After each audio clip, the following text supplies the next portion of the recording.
Nous allons laisser Mostafa s'installer.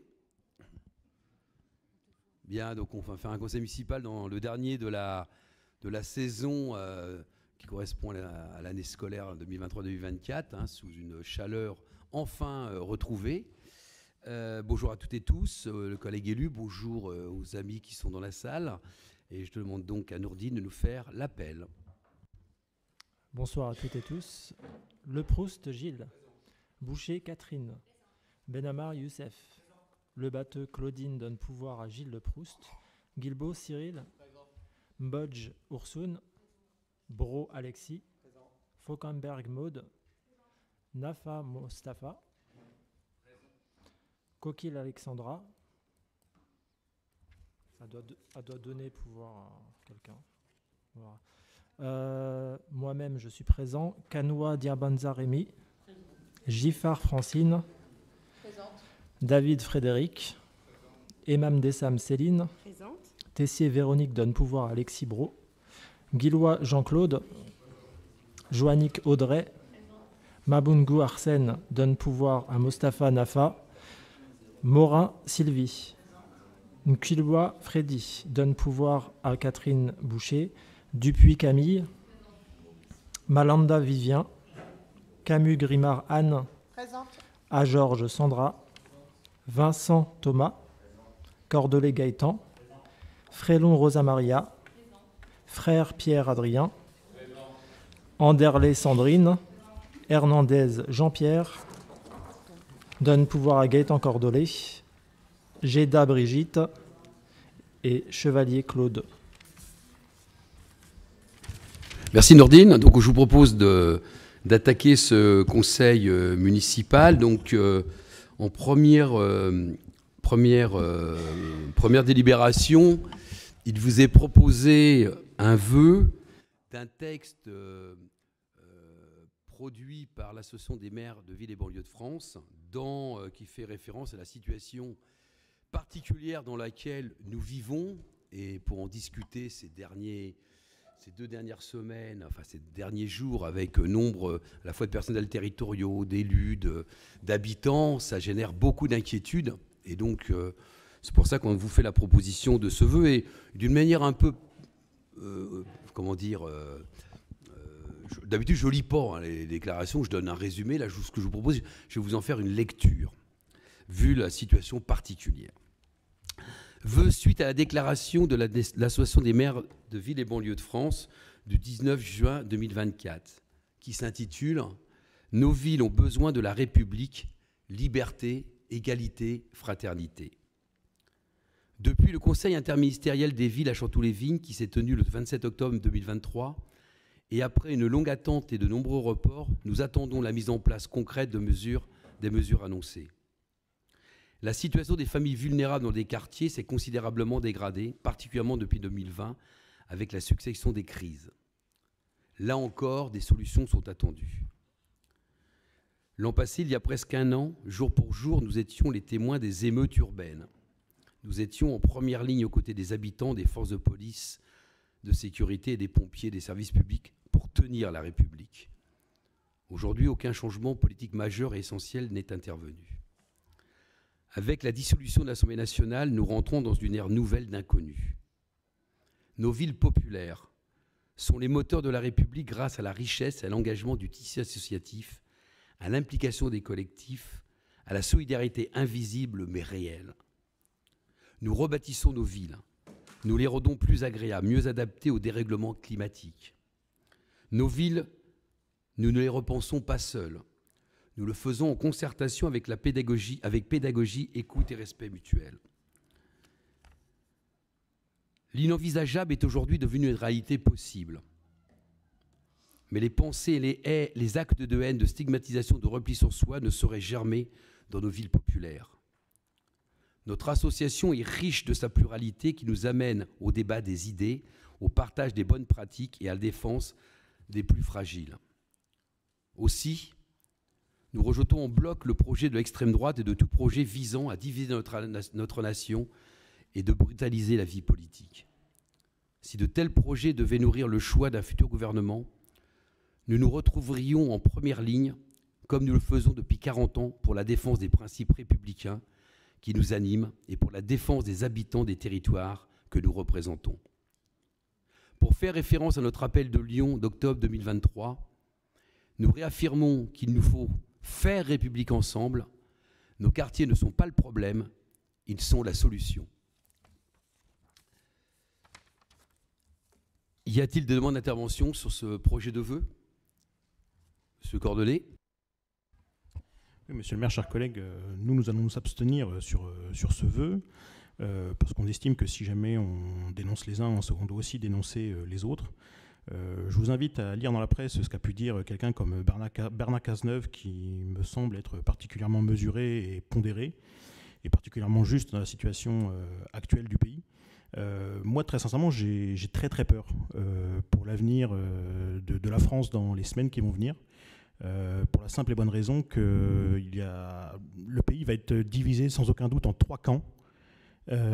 Et ce pays va être totalement ingouvernable. Et je trouve cela particulièrement terrifiant, ne serait-ce que déjà dans nos collectivités, parce qu'on ne sait pas quelle sera la politique qui sera appliquée et surtout de quoi l'avenir sera fait. Et puis tout simplement, encore une fois, je pense que vous preniez position, vous, en tant que groupe politique de la majorité municipale, il n'y a pas de problème avec ça, mais de systématiquement, impliquer l'ensemble de la ville d'Hallen là-dedans, nous on trouve que ce n'est pas forcément judicieux. Et c'est un petit peu à l'image du tract que vous avez lancé, de mémoire c'était il y a 15 jours, qui initialement comportait le logo de la ville, alors qu'en fait il n'engageait que vous. Et on voit bien là, des fois, que la limite est tenue entre le groupe de la majorité municipale, où là, en l'occurrence, vous ne parlez qu'en votre nom, et puis quand la municipalité s'exprime, là, pour le coup, vous parlez pour tous les Halonnais. Voilà, tout simplement. Mais nous, en tout cas, nous allons nous abstenir sur ce vote.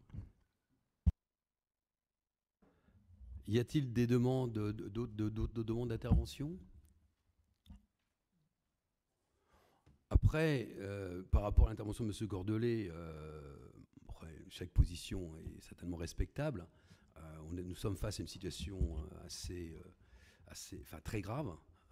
Il nous semble de notre rôle, majorité municipale, de proposer ce vœu en conseil municipal. Après, chacun se détermine en son âme et conscience. Mais j'oublie jamais, pour savoir où nous allons, il faut toujours savoir d'où nous venons. Et je pense qu'il y a eu trop de moments dans l'histoire de notre pays où le fait de ne pas dire, au moment où on sentait les choses qui allaient se dégrader, de rester un peu spectateur, on montre que ce n'est pas forcément la bonne solution pour relever les défis auxquels nous sommes confrontés les uns et les autres, dont le débat démocratique légitime et normal dans notre pays. Je vous propose de passer au vote. Qui est pour voter ce vœu?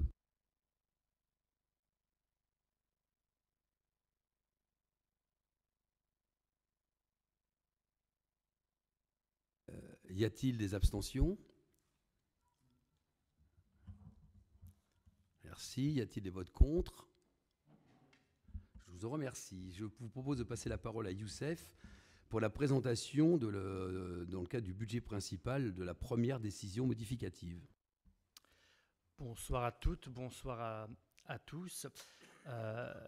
Comme à l'accoutumée, suite au vote du budget, au fil des mois, nous avons des décisions modificatives qui n'entachent pas la bonne tenue du budget. Néanmoins, suite à des évolutions, nous sommes dans l'obligation, notamment en fonctionnement, tant qu'au plan d'investissement, de proposer l'ADM. Donc, comme a dit Monsieur le maire, effectivement, ce soir, nous allons proposer la première décision modificative. En fonctionnement, je vais donner les grandes lignes, parce qu'il y a des montants effectivement qui ne sont pas très importants. En fonctionnement sur les dépenses, 1 500 € organisation de l'organisation de la dictée géante qui a eu lieu il y a quelques semaines sur le parvis et la place Nelson Mandela, où effectivement beaucoup d'Halonnaises et d'Halonnais, mais pas que, aussi des habitants hors Halonne sont venus passé un bon moment. En tout cas, moi, j'étais présent et effectivement, l'organisation de cette dictée géante a été un vrai moment populaire où les habitants ont pu prendre du plaisir autour de cette dictée, mais surtout échanger, parce que c'était aussi l'objectif de pouvoir échanger suite aux événements de l'année dernière. Et je pense que cette dictée rentre en résonance avec le vœu précédent. Je pense qu'il faut qu'on continue à avoir des événements qui nous permettent de nous réunir et de mettre des mots, en tout cas, et de permettre d'avoir un débat et des échanges sur la situation. Sur cette DM de 1 500 €, une subvention va être versée dans le cadre de la politique de la ville. Donc c'est un projet qui est financé dans le cadre de la politique de la ville. On a des subventions dans le cadre de Ticket Sport Loisirs. Donc c'est des petits montants, 19 €, 39 €, qui correspondent à 4 associations qui font des initiatives dans le cadre du Ticket Sport, que sont le karaté, le nautica, la JSA pétanque et la boxe française. Les subventions qu'on vote comme chaque année sur les parts variables qui sont proposées pour 3 associations, donc 20 000 € de subventions pour la JSA, 500 € pour l'association de la boxe française et 285 € pour la FSGT. Une subvention exceptionnelle pour la participation au championnat de France de l'association Ponystar de 500 €. Ça correspond, on a différents montants en fonction de la compétition, qu'elle soit départementale, régionale ou nationale. Et lorsqu'on nous sommes sur du national, nous sommes à hauteur de 500 €.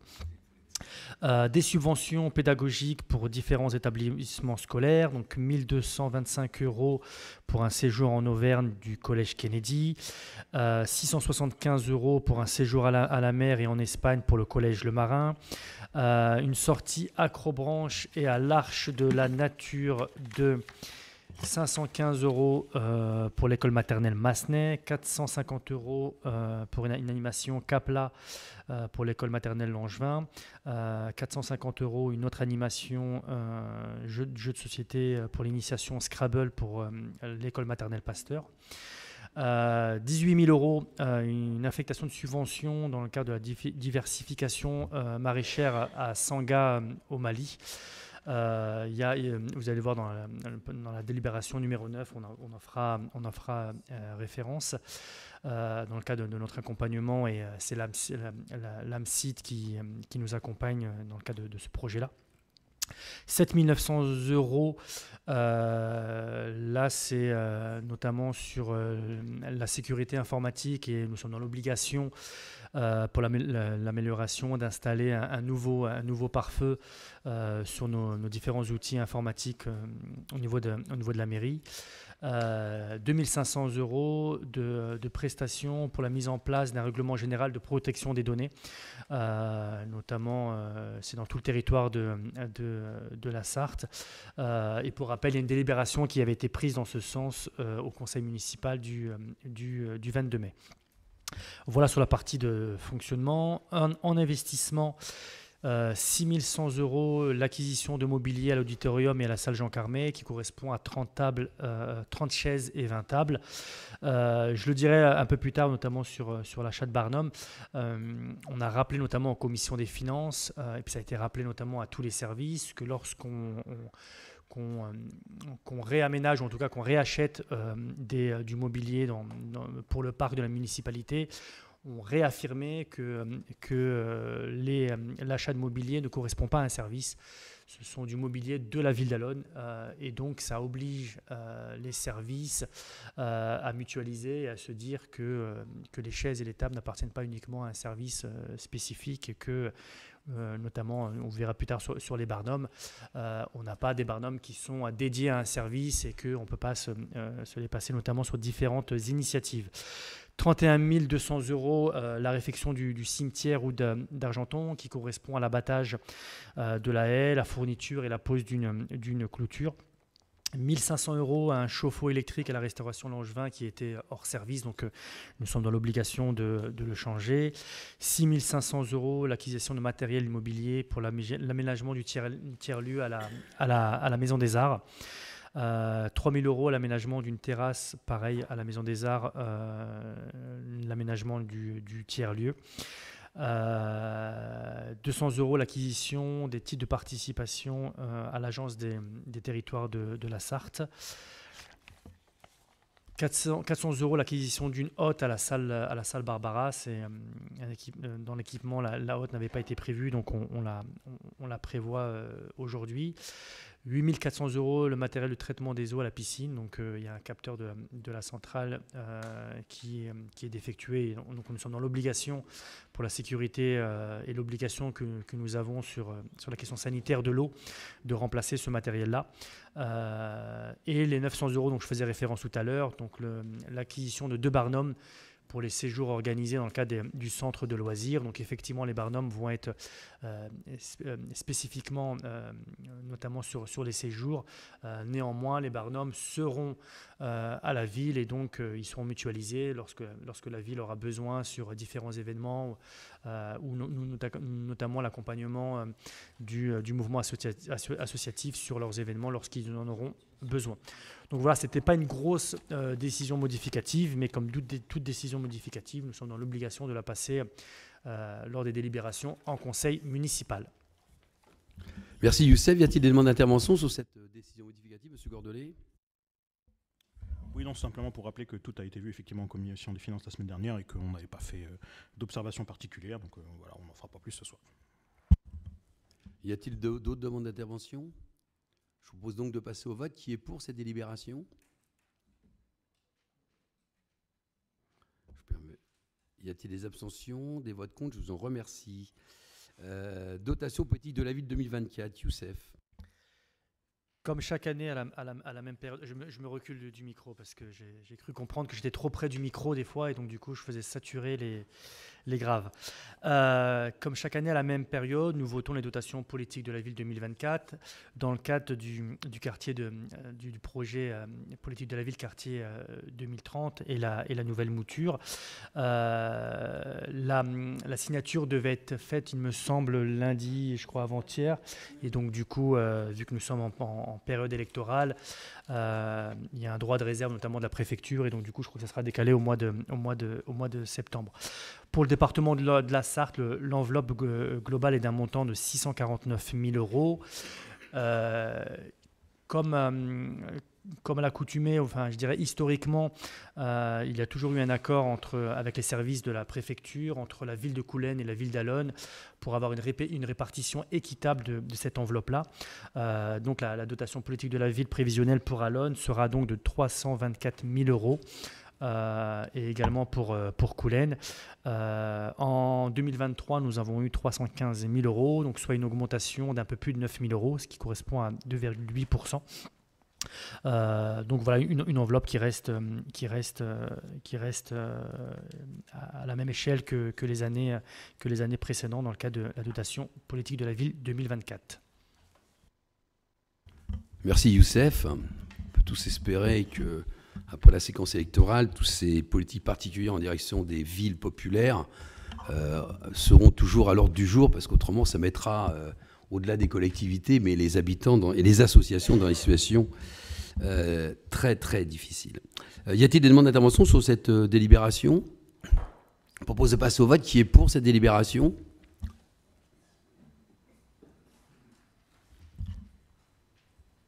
Y a-t-il des abstentions? Des votes contre? Je vous en remercie. Je passe la parole à Maude pour la validation de l'avant-projet définitif partie bâtiment du pôle éducatif Langin. C'est une délibération très importante parce que c'est un engagement de notre collectivité et donc attendu, je sais, attendu à la fois par les enseignants, les parents. Voilà, donc je passe la parole à Maude. Bonsoir. Donc, je vous présente l'avant-projet définitif du pôle éducatif Langevin. On a déjà, lors du conseil municipal du 14 décembre, adopté le programme technique. Un petit rappel, on est sur des travaux en site occupé, une superficie de 2100 m² pour le groupe scolaire, et un effectif de 250 élèves. Dans cette APD, on est sur 3 tranches. pour le bâtiment, avec 2 tranches pour les opérations scolaires qui comprennent la rénovation énergétique, les travaux de mise en accessibilité et de la mise en œuvre d'un ascenseur, puisque c'est l'obligation maintenant, le désamiantage, des créations d'extensions, une réfection intérieure de l'école, le mobilier mural intégré,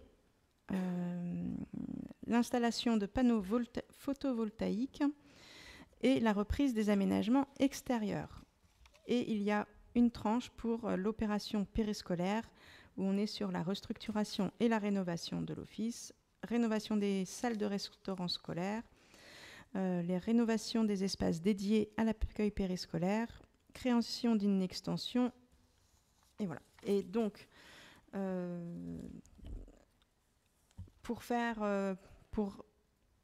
simplifier, on est sur 4 extensions stratégiques, mais dans l'idée, c'est d'utiliser tous les espaces creux, ce qu'on appelle les dents creuses en bâtiment. J'ai appris ça il n'y a pas longtemps, moi. Les dents creuses. Donc, tout ce qui était non utilisé va être cette fois-ci transformé en salle pour le périscolaire ou autre, et pour avoir une école plus compacte et non plus découpée. Pour rappel, ça je ne l'ai pas dit, on était sur un copil, un travail avec les enseignants, les parents d'élèves, les agents qui travaillent sur l'école, donc que ce soit le périscolaire, les ADSEM, les services techniques, les espaces verts et le service HPES. Et on est tombé sur un consensus où tout le monde était d'accord avec la proposition. Il y aura également un parvis avec un accès commun avec un préau couvert, un peu comme sur le groupe scolaire Pasteur Veille.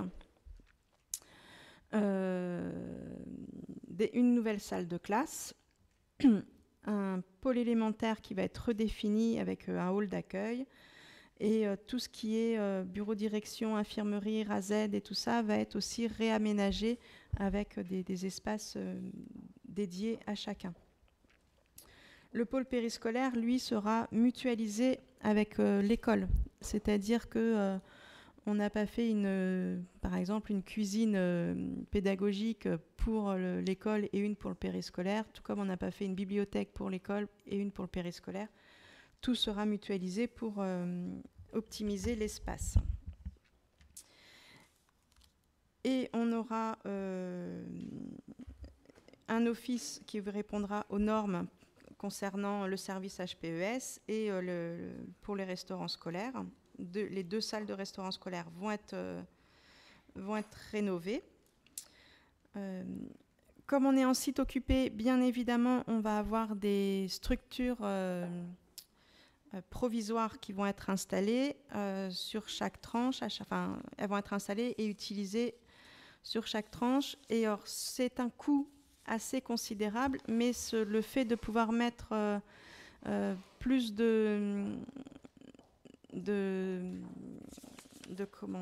d'installations provisoires nous permet d'aller plus vite, entre guillemets, dans les travaux.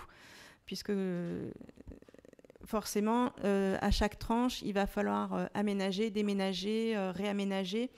Et c'est des choses qui ne vont pouvoir se faire que lors des vacances scolaires. Donc on est aussi contraint par rapport au calendrier scolaire.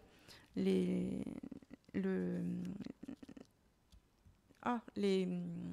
entrepreneurs sont obligés de se caler à ça.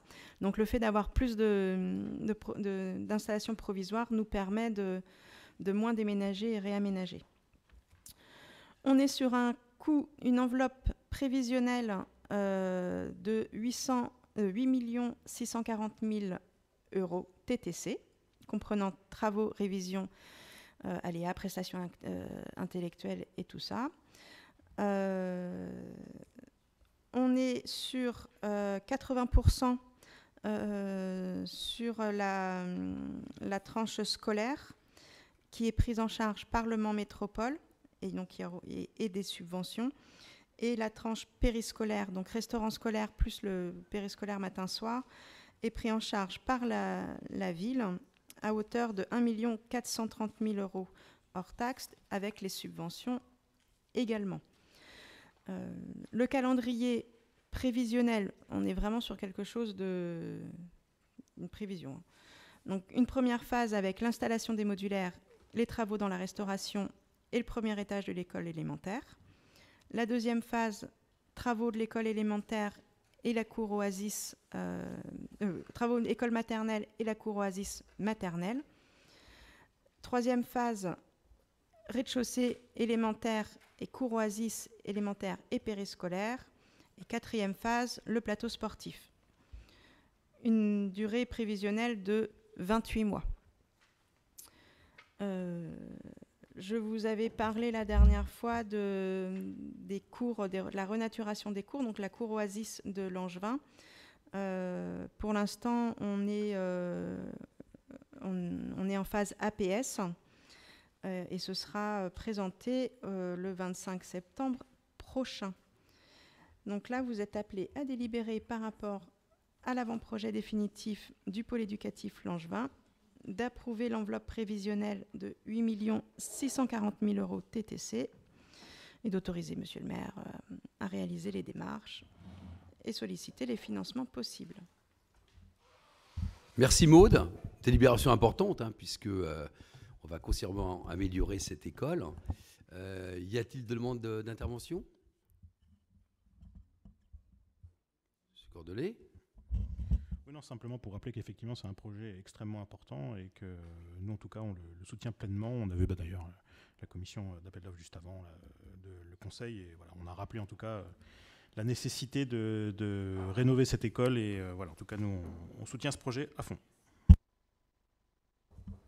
Merci. S'il n'y a pas d'autres interventions, je vous propose 1, 2, 3, 4, je vous propose de passer au vote. Qui est pour donc?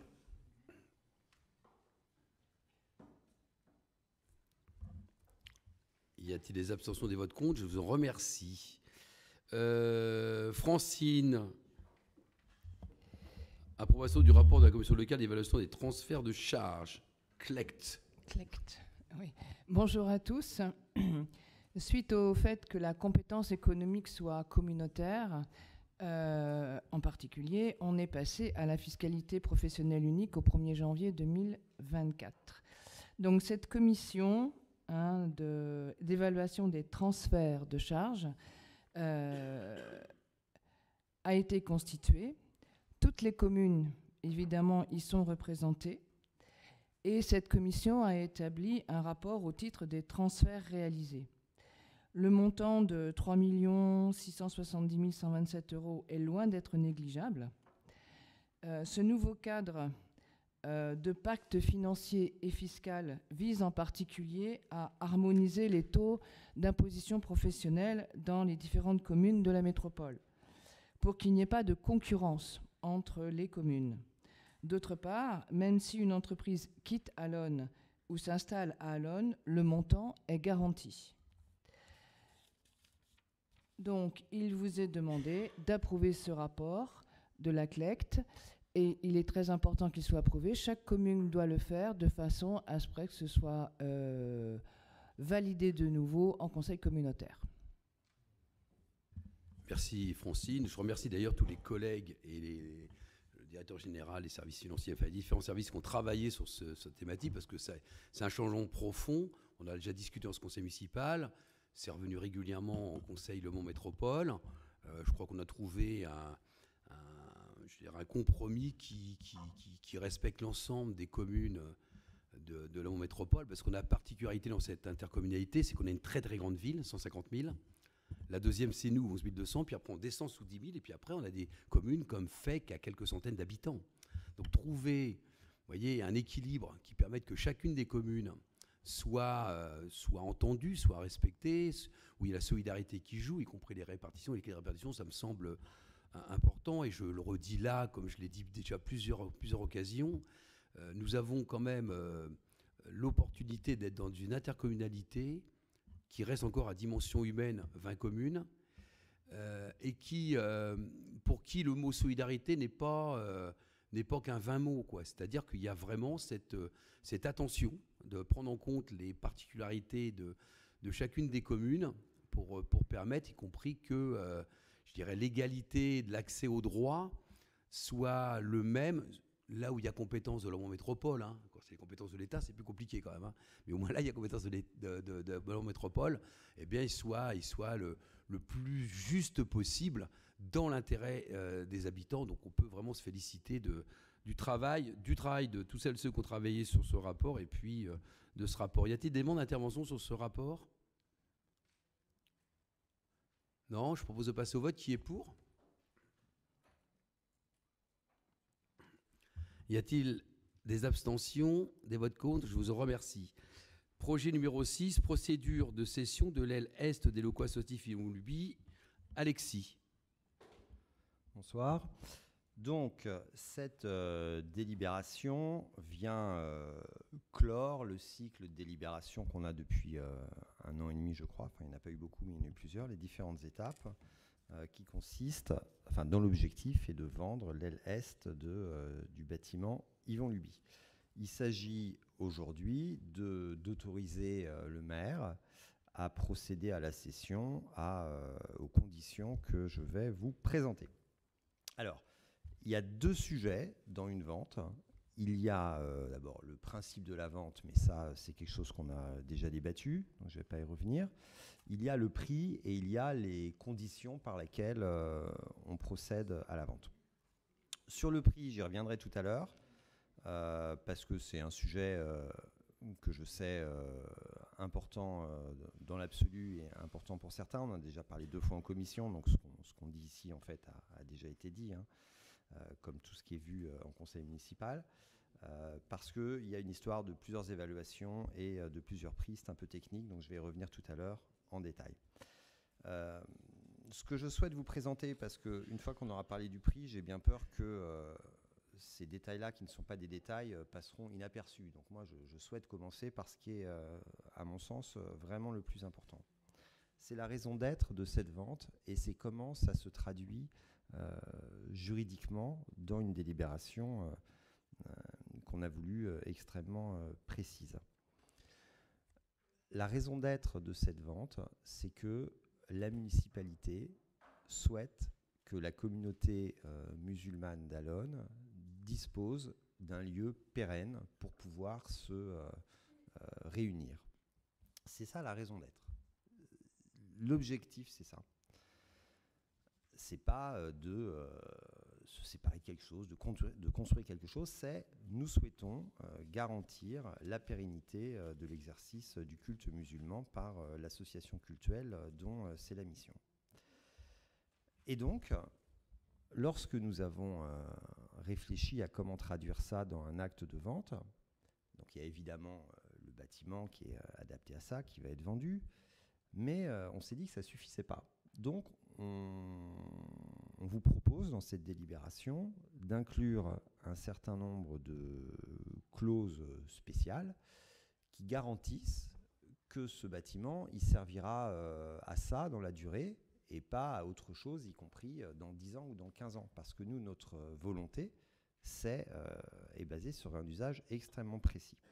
Donc si vous allez sur la délibération, que je vous invite à regarder, j'explique parce que comme c'est dans un langage juridique, par nature une délibération c'est juridique, on peut ne pas voir exactement en quoi ce que ça veut dire. Je vous invite à regarder l'article 4 de la décision qui vous est proposée. Ce qu'elle dit, c'est que nous vendons aujourd'hui à une SCI qui n'est pas encore constituée, mais qui serait constituée dans des conditions qui sont indiquées ici, avec 99% des parts de la SCI pour l'association allonnaise pour le vivre ensemble, qui a fait une offre, je viendrai tout à l'heure, et 1% pour une autre structure. Pourquoi il y a ça? Parce qu'une SCI, il faut qu'il y ait 2 structures. C'est comme une SARL, il faut être au moins 2. Donc 99, 1%. Et ce que nous disons dans cet article 4, c'est que si la composition de la SCI venait à évoluer, s'il y avait d'autres associés ou une vente de parts à quelqu'un d'autre, il sera juridiquement mis dans l'acte de vente que la collectivité doit être consultée et qu'elle peut s'opposer à un changement de propriétaire, finalement, de ce lieu-là. Ce qui nous semble important, parce que la raison d'être de cette vente, c'est quelque chose de précis et pas d'autre chose. Donc ça, c'est l'article 4, qui est un agrément de changement en cas de propriétaire de ce bâtiment. Si ce changement ne nous plaît pas et s'opère quand même, ou si le bien était revendu, il y avait une décision de revente de ce bien-là par la SCI telle qu'elle est constituée, la collectivité bénéficiera d'un droit de préemption. C'est-à-dire qu'elle peut interdire la vente à un tiers et dire, puisque c'est ça, nous sommes prioritaires pour racheter et on rachète. Alors les droits de préemption, c'est quelque chose qui existe assez régulièrement. Une collectivité a un droit d'usage, enfin un droit de préemption s'il y a une maison qui est vendue parce que ça va être un jour pour faire un stade ou je ne sais quoi. Et à ce moment-là, le droit de préemption, il s'exerce au prix du marché où il y a une évaluation des domaines. Le droit de préemption que nous mettons ici, il va s'exercer au prix d'achat.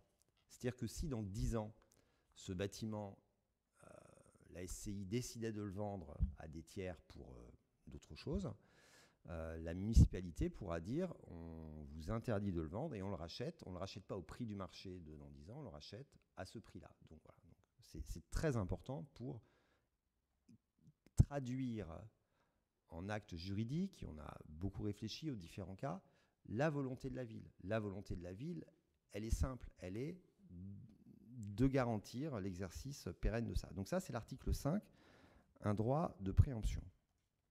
Il y a également l'article 6, qui est très important également, qui dit que si le droit de préemption n'est pas exercé, parce qu'un droit de préemption, c'est une possibilité, mais ce n'est pas une obligation.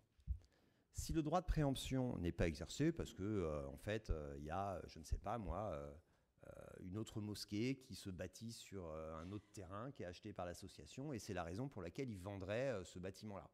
Pourquoi pas? On ne sait pas ce qui peut se passer dans un certain nombre d'années. Donc là, il n'y a pas de raison d'exercer le droit de préemption forcément, puisqu'on a la garantie qu'il y a toujours cette capacité qui avait motivé la vente.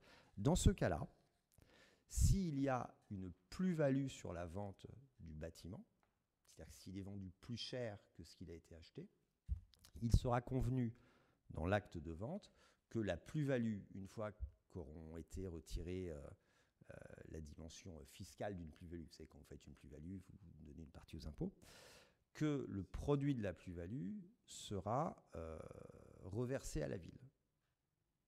Ce qui est quelque chose d'assez spécifique qu'on a évidemment discuté avec les acheteurs potentiels. Ils ne découvrent pas ça aujourd'hui.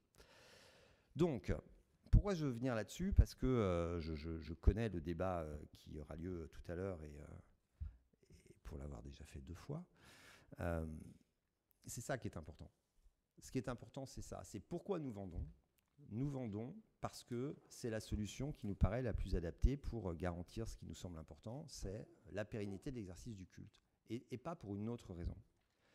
Et donc, nous avons voulu, dans cet acte, traduire cet objectif-là avec un certain nombre de verrous, de cliquets, qui manifestent d'une manière tout à fait transparente que c'est bien pour ça et pas pour d'autres choses que nous le faisons dans la durée, pas seulement dans les 6 mois, pas seulement dans l'année ou dans ce mandat-là, d'une manière de longue durée, parce que ce que nous souhaitons, c'est poursuivre l'objectif qui a été manifesté par la construction de ce bâtiment. Voilà. Donc nous inscrivons là-dedans et nous protégeons ainsi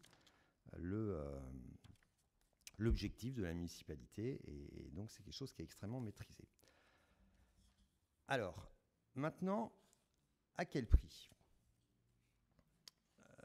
Il y aura une modification qui sera faite dans la délibération, puisqu'en fait c'est un projet qu'on a aujourd'hui, puisque nous avons reçu, mais je vais vous expliquer pourquoi ça ne change rien au fond de l'affaire, nous avons reçu une autre évaluation avant-hier, donc postérieurement à l'envoi des documents, une autre évaluation des domaines, qui place le prix moyen, mais je vous expliquerai ce que ça veut dire, à 455 000 plutôt qu'à 380 000, comme c'est noté. Donc il y aura évidemment la modification dans le document qui sera réputé comme étant approuvé aujourd'hui. Je suis désolé, c'est un peu technique, mais comme c'est un sujet important, je crois qu'il est important de rentrer dans les détails. Alors, pourquoi ça a changé? Je vais vous l'expliquer. Pourquoi ça ne change rien? Je vais vous l'expliquer aussi. Les deux sont vrais. Non, vraiment. Les domaines sont l'autorité de référence pour évaluer la valeur. Et il y a une vraie différence entre ce qu'est une valeur et ce qu'est un prix. La valeur, c'est quelque chose qui est une évaluation évanescente. Le prix, c'est ce que quelqu'un est prêt à acheter. Vous pouvez dire... ma montre, elle vaut 100 000 euros. Si vous trouvez que des acheteurs à 5 000 euros, bah, le prix, c'est quand même 5 000 euros. Hein. Donc, il y a une vraie différence entre ce qu'est une valeur et ce qu'est un prix. Évaluer la valeur de quelque chose, notamment d'une entreprise, ou là, c'est un bâtiment, il n'y a pas une méthode pour évaluer la valeur. Il y en a plusieurs, en vérité. Et les domaines, de manière assez exceptionnelle, parce que c'est la première fois que l'on voit ça, en ont utilisé 3, ce qui est une manière de montrer la pluralité des manières d'évaluer la valeur. La première manière d'évaluer la valeur, c'est celle qui a été faite tout le temps jusqu'à maintenant, dans toutes les fois où on a demandé soit pour acheter, soit pour vendre des bâtiments. Moi, je n'avais même pas connaissance des deux autres. Hein. C'est une valeur par comparaison. C'est-à-dire que l'on compare le bien qu'il s'agit d'évaluer avec d'autres biens comparables et on regarde à combien ils étaient vendus. En gros, vous avez la même maison que les voisins. Bah, le meilleur moyen de savoir la valeur de votre maison, c'est de savoir combien le voisin l'a vendu ou l'a acheté l'année dernière. Ça, tout le monde peut comprendre ça. Et d'ailleurs, c'est ce qu'on retient généralement comme manière d'évaluer la valeur de quelque chose. Donc, selon cette méthode-là, la valeur faite par les domaines est de 412 000 euros et ça ne change pas avec le nouveau document des domaines qui est arrivé avant-hier, puisqu'il s'agit de comparer avec des choses qui ne sont d'ailleurs pas forcément comparables, mais il n'y a pas non plus des bâtiments de grande taille comme ça vendus tous les jours. Hein. Donc, ce n'est pas des bâtiments d'Alonne, c'est des bâtiments dans différents endroits, la Place Saint-Aubin, etc. Bref, ils évaluent le prix au mètre carré et ça donne 412 000 euros. La deuxième manière d'évaluer la valeur de quelque chose, c'est combien ça peut rapporter. Alors, par exemple, si vous êtes loueur de bureau, alors là, on est plutôt dans le cas où on est une entreprise qui cherche à faire un profit. La valeur de quelque chose, c'est ce que ça peut rapporter. Un fonds de commerce, on évalue la valeur d'un bar et une boulangerie avec le chiffre d'affaires qu'il a fait. On se dit, bah voilà, la valeur, c'est ça. Donc, pour un bâtiment, ce que l'on regarde, c'est à combien ça pourrait se louer globalement des bâtiments comme ça à côté. C'est comme ça qu'on voit la valeur. Quel est le rendement immobilier de ça? Alors là, c'est un peu plus compliqué à faire parce qu'il y a encore moins de bâtiments de ce type-là, dans ce type de zone, et vous vous rendez bien compte que louer des bureaux, on a tous joué au Monopoly, hein, louer des bureaux sur les Champs-Élysées, c'est pas le même prix que les louer... ça fait trop longtemps que j'ai joué, je me souviens plus des trucs violets moins chers. Mais voilà, donc la location de quelque chose, c'est pas le même prix partout. Donc il y a une évaluation qui est faite, qui ici dit que c'est 517 000 euros. Mais d'abord, on a découvert la possibilité de faire ça parce que ça ne s'applique pas véritablement à une municipalité, dans la mesure où nous, en fait, on ne loue jamais rien. Enfin, c'est pas pour ça qu'on les fait. Donc c'est là. Deuxième méthode, le recoupement par le revenu. Et c'est la première fois, les domaines ont voulu faire ça de manière très exhaustive, 517 000. Et la troisième méthode qui est proposée par les domaines, c'est ce qu'on appelle la méthode par le coût de revient amorti. Alors là, on est sur quelque chose de plus comptable, au sens comptabilité privée d'ailleurs, parce qu'en vérité, une collectivité n'amortit pas. C'est quoi l'amortissement? Quand vous êtes Je parlais du boulanger tout à l'heure, on va faire le boulanger encore. Quand vous êtes boulanger, que vous achetez un four à pain, qui coûte, je ne sais pas, ça va coûter cher, peut-être 300 000 €, votre four à pain, ce n'est pas la même chose qu'acheter des boîtes en carton pour mettre vos éclairs au chocolat. Il y a quelque chose qui relève d'un investissement, et il y a quelque chose qui relève d'une dépense. Et en comptabilité, ce qui relève d'un investissement, c'est-à-dire quelque chose qui sert dans la durée. Votre four à pain, il ne va pas servir une année, il va servir, je ne sais pas, 15 ans peut-être. Vous allez diviser le prix d'achat de votre four à pain en 15 parts pour l'affecter chaque année sur voilà ce que m'a coûté le four à pain cette année. Et cette part que vous prenez, c'est ce qu'on appelle l'amortissement. À quoi ça sert ? J'explique en détail parce que sinon on se dit il y a 3 chiffres, pourquoi celui-là plutôt qu'un autre. Il faut expliquer à quoi servent les choses. À quoi ça sert ? Ça sert à 2 choses. Ça sert d'abord dans un but fiscal. C'est que ainsi l'entreprise qui fait un investissement, elle va déduire de son bénéfice tous les ans une part de l'investissement. Alors que sinon elle déduirait tout d'un coup, ce qui la rendrait artificiellement déficitaire, parce qu'en fait la valeur du four c'est bien plus que le bénéfice de l'année, et ça n'aurait aucun sens pour évaluer justement l'imposition et le prix de cette entreprise. Donc voilà à quoi ça sert l'amortissement.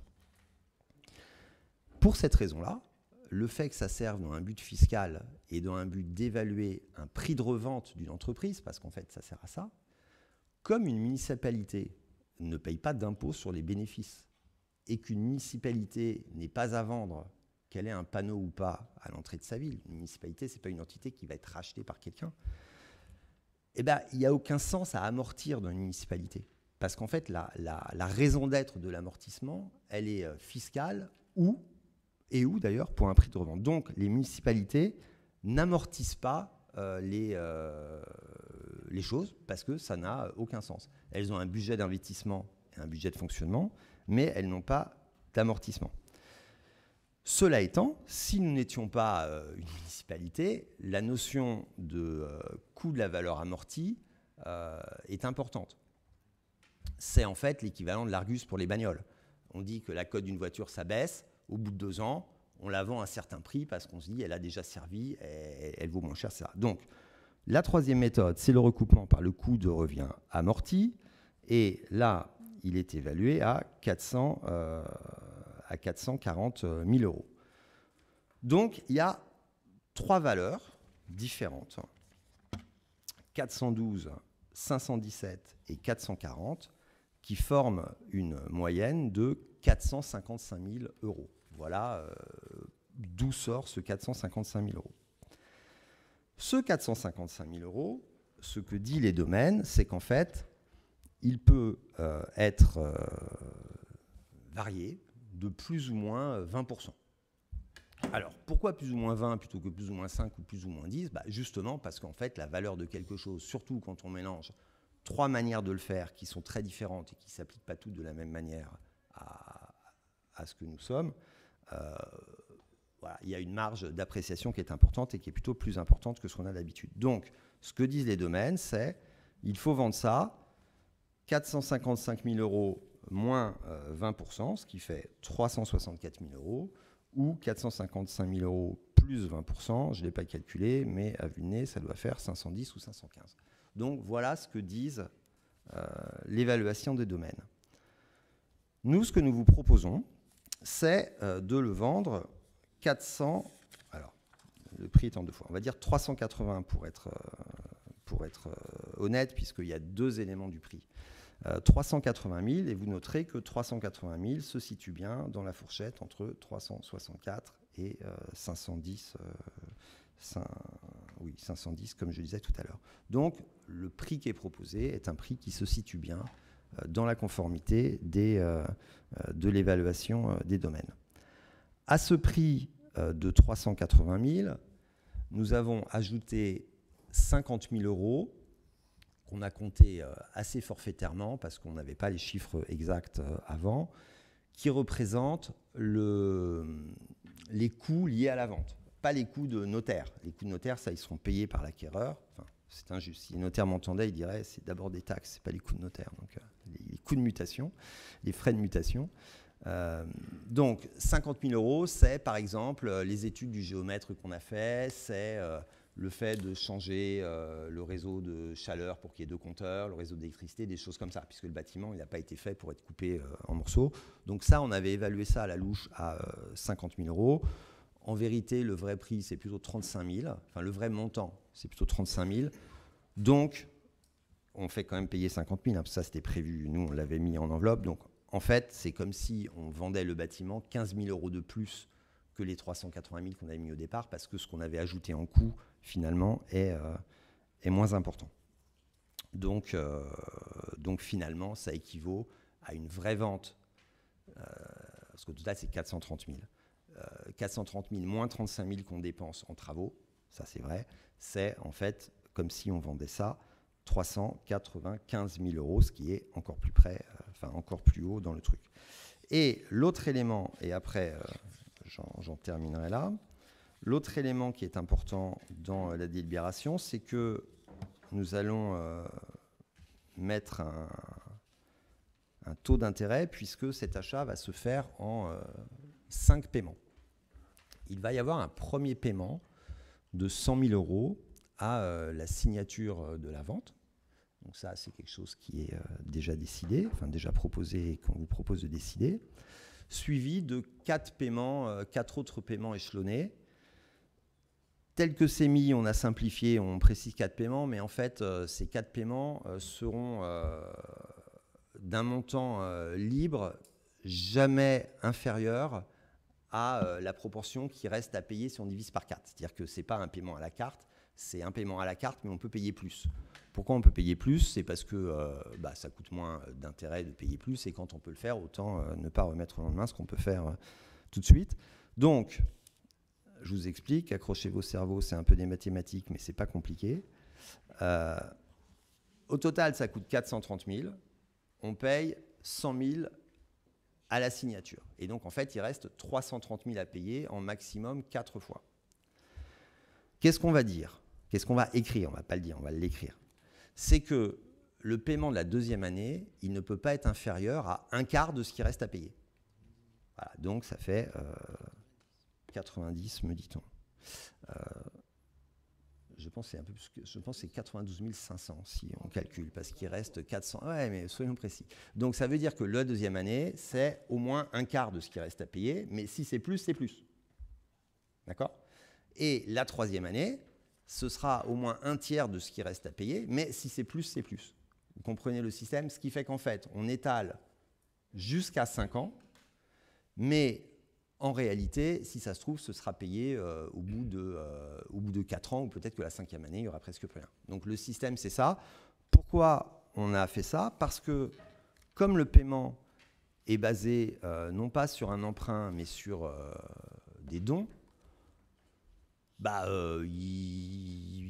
là, par exemple, l'association a reçu plus de dons que ce qu'ils escomptaient dès cette année-là, et les autres années, on ne peut pas savoir à 1 000 € près combien ce sera. Donc, ce qu'il faut retenir, c'est qu'on fait un paiement en 5 fois, ce qui est très court pour une acquisition de biens immobiliers. Si vous avez acheté récemment de l'immobilier, bravo et chance à vous si vous avez payé en 5 ans.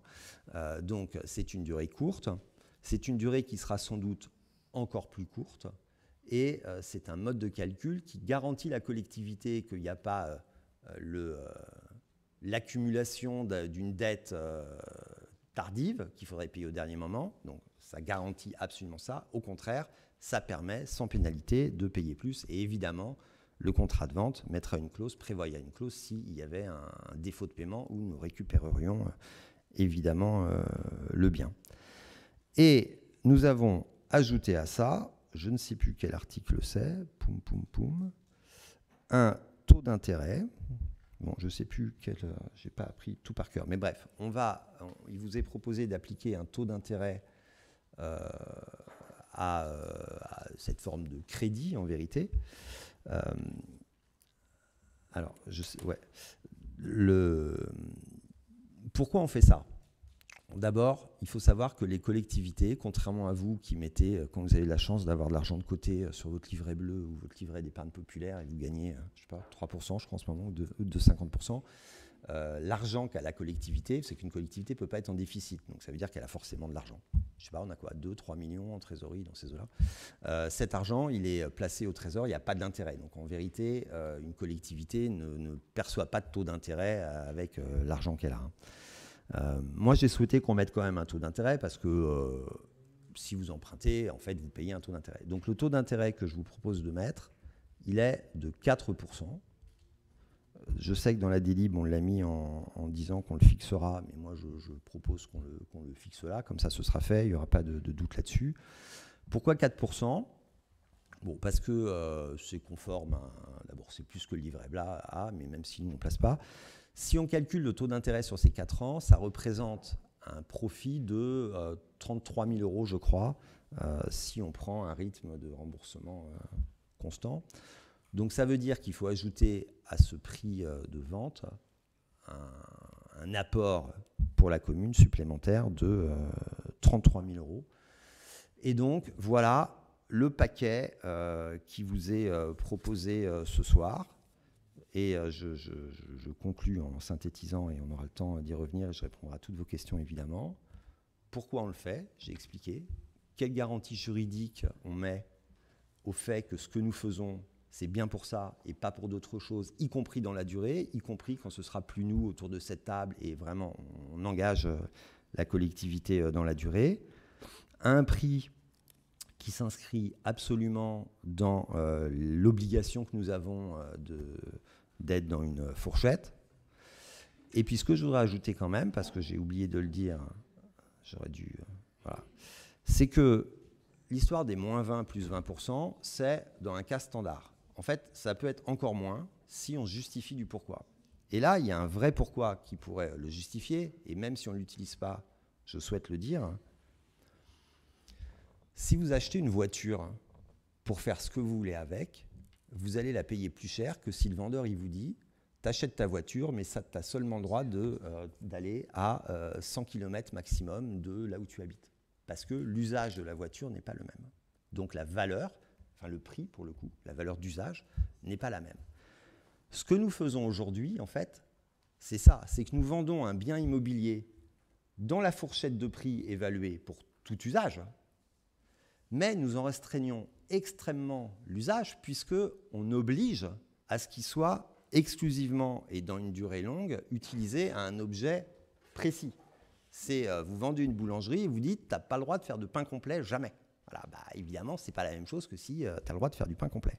Donc, la restriction d'usage du bien que nous vendons serait en elle-même fondée, évidemment, à baisser encore le prix. Je le dis parce que, comme je sais que c'est un sujet, je souhaite mettre de manière parfaitement claire et transparente l'intégralité des raisons. Et ce que je veux dire là-dessus, c'est que nous serions parfaitement fondés à déterminer combien ça fait de baisser le prix de ça, et nous ne le faisons pas, puisque le prix qui est proposé pour la vente s'inscrit déjà dans la fourchette qui, évidemment, ne tient pas cette histoire de restriction d'usage. C'est pas rien d'acheter un truc en disant « je ne peux pas le revendre, je ne peux pas changer le propriétaire et je ne peux pas y faire d'autre chose que ce pourquoi il est vendu ». Enfin, honnêtement, c'est une limitation très très forte. Et donc...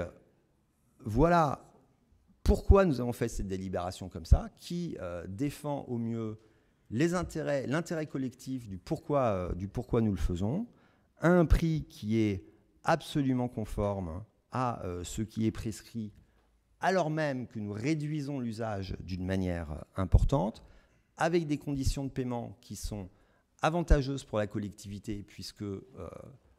alors que notre argent n'est pas placé, en fait, c'est comme si on plaçait de l'argent en vérité.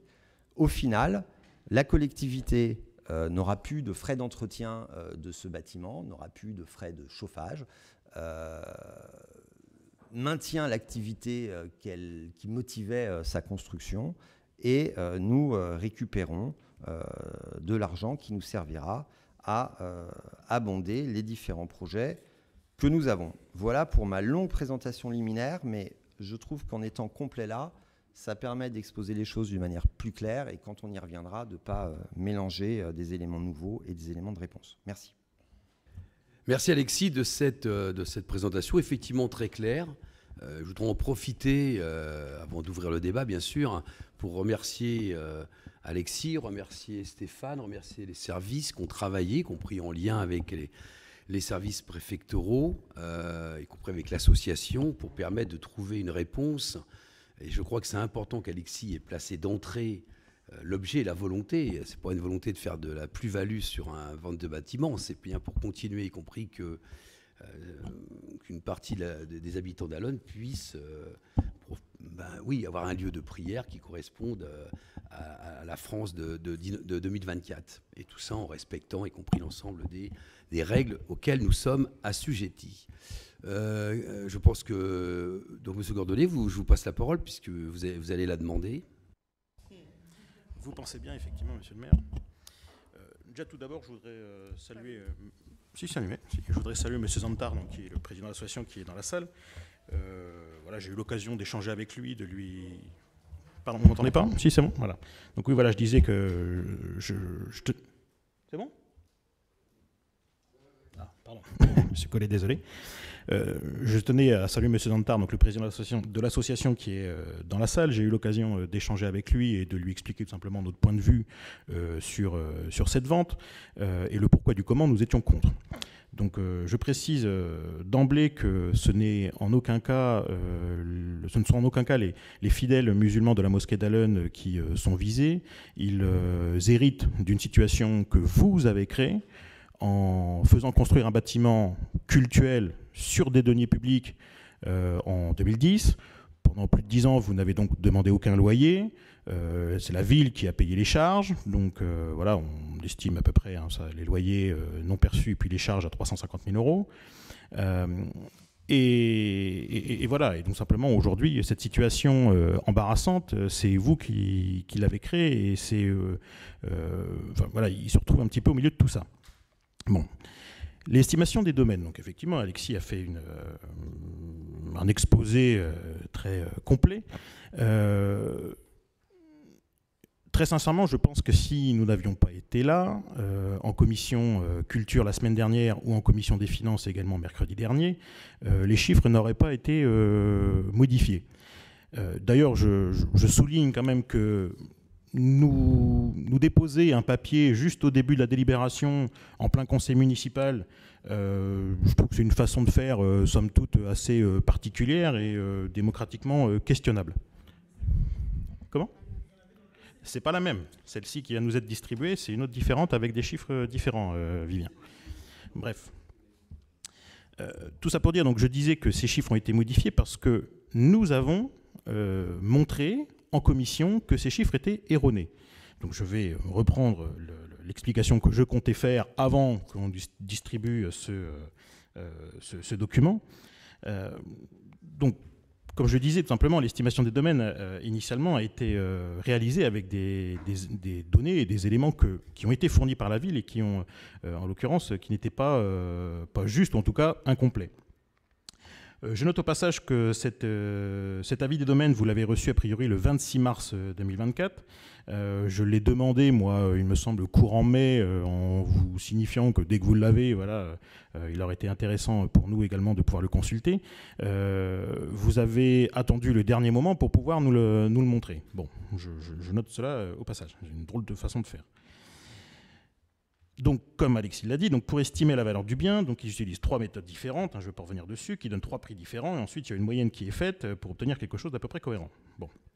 Donc pour la méthode par recoupement par le coût de revient amorti, donc le paragraphe 8.1.1.3, page 12, il aurait été donc initialement donné une somme de 776 631 et 2 centimes hors taxe. Or, cette somme, en réalité, ne correspond qu'aux surfaces cultuelles, soit 325 mètres carrés sur un total de 542 mètres carrés, donc ce n'était pas le total de, en tout cas, la partie que nous allons vendre. Donc le coût de revient de l'LS n'est donc pas de 776 000 €, mais bien de 1 098 000. Et donc en faisant le rapport, simplement un prix que l'on estime en faisant le rapport des surfaces, en prenant la partie, on va dire, Lusitanos et la partie mosquée, en considérant que c'est le même prix au mètre carré, alors qu'en réalité, les Lusitanos, c'est de plein pied, alors que la mosquée, il y a un étage et un ascenseur 8 personnes, donc évidemment, structurellement, c'est évidemment plus cher, donc je pense qu'au prix du mètre carré, on était même au-delà de ça. Mais bon, bref. Donc cela donne un coût de revient amorti de 483 000 € pour un amortissement de 56% ou 440 000 € pour un amortissement de 60%. Ce qui est bien plus que ce qui était initialement notifié, en tout cas dans l'avis des domaines, sur lequel, en tout cas, vous vous êtes basé pour fixer le prix de 380 000 €. Et donc, effectivement, en refaisant les calculs, puisque vous avez repris exactement les chiffres que je vous ai donnés en commission, on arrive à donc 455 000 €. Bon. Après, il y a l'histoire des travaux. Donc, effectivement, ils vont être ajoutés au prix de 380 000 €, sauf que dans le premier avis des domaines, en fait, en réalité, quand on analyse un petit peu les choses, les domaines arrivaient à une valeur de 420 000 €, auquel ils déduisaient les 40 000 € de travaux. Et en fait, nous, après, d'ailleurs, on les rajoutait. Donc, au final, c'était la ville qui les payait, donc, tout simplement. Donc le prix de 380 000 €, donc, qui était indiqué dans l'avis des domaines initialement, comme je disais, il a été réalisé en se basant sur des données qui étaient incomplètes, qui étaient erronées. Alors que pourtant, il y a un courrier du 14 mai, c'est ça Sandrine, il me semble que tu l'as montré tout à l'heure, du 14 mai, où vous engagez a priori à ne pas revoir à la baisse l'estimation des domaines. Bon. Donc ça, c'est déjà une drôle de façon de faire également. D'ailleurs, je vous ai envoyé un mail mercredi dernier, suite à la commission des finances, monsieur le maire ainsi qu'à monsieur Bardol, le directeur général des services. Je n'ai eu aucune réponse, donc c'est même pas un accusé de réception, rien du tout. Depuis le début... Comment ? Le mail où je détaillais tous ces chiffres-là, je vous l'ai envoyé mercredi dernier, je n'ai pas reçu de réponse de votre part, même pas un accusé de réception. Bref. Non, c'est le soir de la commission des finances que je vous ai envoyé cet email. Bref.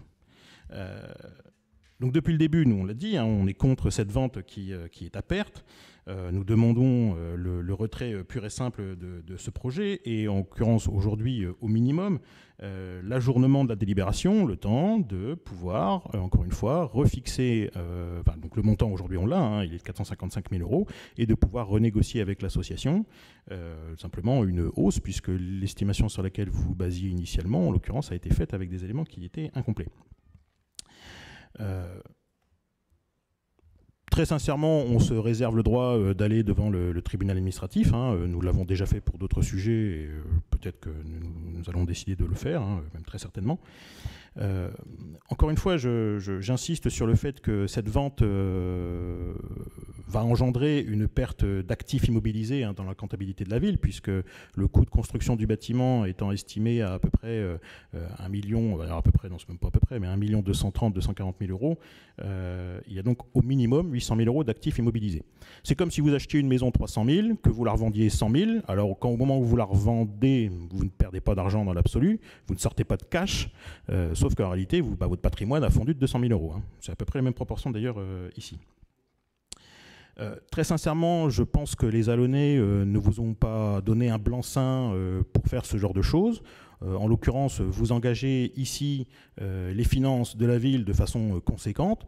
Nous, on estime aujourd'hui que les Alonnais auraient dû pouvoir donner leur avis sur ce projet et en l'occurrence, un référendum était tout à fait approprié. Donc on le rappelle encore une fois ici, je pense qu'il n'y a aucun Alonnais qui a voté pour vous en se disant chouette, monsieur le maire, il va vendre les bâtiments pour un tiers de ce que ça a coûté à construire. Bien évidemment, vous ne voulez pas de ce référendum parce que vous connaissez d'avance le résultat. Les Alonnais ne sont pas stupides, ils savent compter. Et donc, en l'occurrence, voilà, on note ici une conception également toute particulière de la démocratie. C'est-à-dire qu'on est pour demander l'avis des gens seulement quand ils sont d'accord avec nous. Et puis également, j'aurais une petite pensée pour nos partenaires. Alors, en l'occurrence, le Mans Métropole n'a pas financé ce bâtiment, puisqu'il s'agissait que de la région et de l'ANRU. Mais je pense que nos partenaires vont également aujourd'hui se poser la question en disant on a mis de l'argent dans ce bâtiment, et puis aujourd'hui, il est revendu pour un tiers de ce qu'il a coûté. C'est quand même un petit peu dommage, quoi.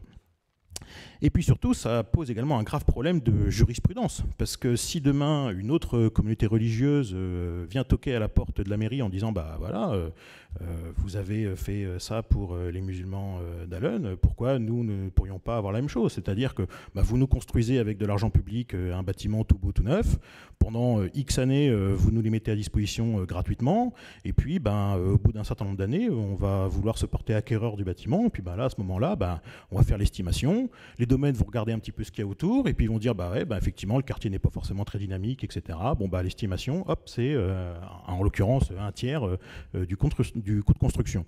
Donc les choses sont un petit peu faciles, parce qu'on parle quand même d'argent public ici. Hein. Et puis, ben, donc, évidemment, hein, la laïcité, la loi du 9 décembre 1905 rappelle très justement que toute construction nouvelle de lieu de culte ne doit pas être financée, ne serait-ce que par un centime, hein, par l'argent public. Hein. C'est une règle de base. Et puis, j'aimerais ici vous lire un extrait d'un article d'un journal du sud de la France là, qui parle, en l'occurrence, de la mosquée de Bagnols-sur-Cèze, dans le Gard, qui date du 24 avril dernier. Et donc, voici la lettre d'un élu d'opposition qu'il a adressée au préfet du Gard. Donc je vous lis l'article. Hein. Donc dans ce courrier, l'élu commence en affirmant que l'association occupait ce local sans qu'aucun contrat ou convention n'ait été contracté entre la commune et l'AMGR, donc ça c'est le nom de l'association, de 2016 à septembre 2022, ce qui était le cas au passage sur Allen, hein, puisque la convention qui liait précédemment l'association n'a jamais été renouvelée et n'était valable que pour 2010. Hein. Donc pendant plus de 10 ans, ils n'ont pas eu de convention pour les protéger. Dans le bail amphithéotique liant donc la MGR à la mairie daté du 14 septembre 2022, il est effectivement précisé que l'amphithéâtre occupe le bien sans droit ni titre depuis l'année 2016, ainsi déclaré par les parties. Imaginez s'il s'était passé quelque chose à cette époque. C'est exactement la même situation ici. Hein. Commente Eliane Cellier, en l'occurrence donc l'élu d'opposition qui parle. Nous nous plaçons sur le terrain de la laïcité, la religion ne nous intéresse pas, mais les deniers publics, oui, affirme Eliane Cellier, qui y voit la trace d'une complaisance de la mairie dans une visée électoraliste. On peut légitimement penser qu'un tel avantage a pu avoir un effet positif pour le maire de la commune en s'attirant les faveurs électorales des membres de la communauté musulmane qui gravitent autour de cette mosquée de Bagnols. La situation, donc ici, en l'occurrence, est bien pire puisque les sommes sont bien plus conséquentes. Là-bas, on ne parle en effet que de quelques milliers d'euros de manque à gagner pour la ville de Bagnols-sur-Cèze, alors que chez nous, ce sont plutôt plusieurs centaines de milliers d'euros. Mais la situation est à peu près similaire. Alors, vous devez vous dire que cet élu est forcément un affreux d'extrême droite, comme vous le pensez sans doute pour nous. Sauf que voici une précision un petit peu importante quand même, c'est que cet élu d'opposition, il est secrétaire de la section PCF locale, là-bas, à Bagnols-sur-Cèze. Donc je pense que vous devriez prendre contact avec ce camarade du Sud pour qu'il vous explique les principes de la loi 1905, puisque quand c'est nous, vous ne nous écoutez pas. Peut-être que si l'explication vient de votre parti, vous serez plus enclin à les comprendre et à les accepter. En tout cas, visiblement, il va peut-être falloir organiser un politburo pour accorder vos violons entre camarades. Comme quoi, même au PCF, il y a encore quelques élus qui cherchent à défendre la laïcité. Nul doute que si ce monsieur était élu sur Allen, il serait également contre ce projet de cession. Et dans quel journal? Peut-être la Marseillaise? Ça vous a pas été jusqu'au bout. Oui, Alexis, je te laisse répondre. Ouais, je vais répondre à quelque chose. Je ne vais pas répondre à tout ce qui est hors sujet, ça fait déjà beaucoup de choses auxquelles pas répondre. Le passé, ailleurs, tout ça, les règlements de trucs politiques. Moi, je suis ni au Parti communiste ni d'extrême droite, donc je vous laisse avec vos histoires. Je ne vais pas non plus répondre aux fantasmes, parce qu'on ne va pas y passer la nuit. On n'a pas prévu de construire pour je ne sais quelle communauté, quoi que ce soit. Donc je pense que ce n'est pas très responsable d'agiter ça comme étant... voilà. On ne va pas répondre à ça, ça ne sert à rien d'en rajouter. Je ne vais pas non plus répondre à l'embrouillamini comptable parce que honnêtement, je pense que personne n'a compris. Donc je ne vais pas entrer dans les détails de ça et je vais juste rappeler des choses simples. D'abord, la situation n'est pas embarrassante. Il y a une situation qu'on règle. Bah, on peut regarder dans le rétroviseur, on peut expliquer ceci, cela de quand on n'était pas là. Moi, je suis content que quelque chose soit réglé.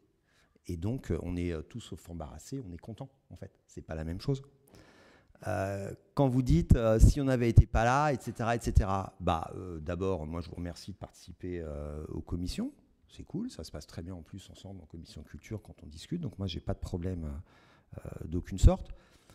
Mais votre intervention, elle n'a pas changé une ligne de la décision, hein. Le prix, c'est le même et tout ça. Donc, il ne faut pas non plus surévaluer les choses.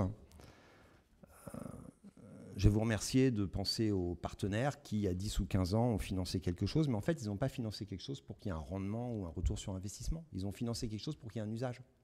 Et l'usage, il reste le même. Bah, ils sont contents. Là où ils feraient la tête, les partenaires, c'est si on leur disait « aidez-nous à financer une salle de sport » et que ça devenait une galerie commerciale. Ils diraient bah, « vous avez quand même abusé un petit peu, c'était pas fait pour ça ». Et là, justement, on prend toutes les garanties pour que ça reste le même usage. Donc, c'est sympa de penser aux partenaires, mais je pense qu'ils se portent très bien. D'ailleurs, ils ne sont pas manifestés. Il y a cette histoire de perte d'actifs. Honnêtement, c'est un non-sens. Moi, je n'ai pas prévu de vendre la ville, en fait. Parce que l'actif, ça sert quand on vend quelque chose, pour dire, bah voilà, on a ça en stock, on vous le vend, machin. Mais on n'a pas prévu de vendre la ville à personne.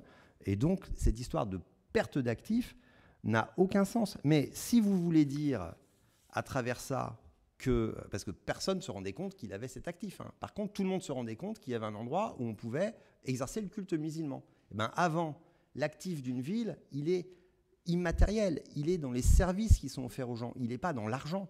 Et donc, moi, je vais vous l'expliquer, la perte d'actifs, elle n'existe pas.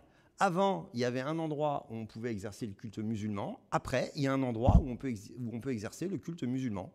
Et il est là, le vrai actif d'une ville. Il est qu'est-ce qu'on propose, qu'est-ce qui existe. Donc, il n'y a évidemment pas de perte d'actifs, puisque le sens dans lequel vous dites s'appliquerait à une entreprise cotée, en vérité. Enfin, mais si vous voulez parler de la gestion de la ville et que vous voulez en fait mettre en doute la qualité de la gestion de la ville en manière sous-jacente, parlons-en.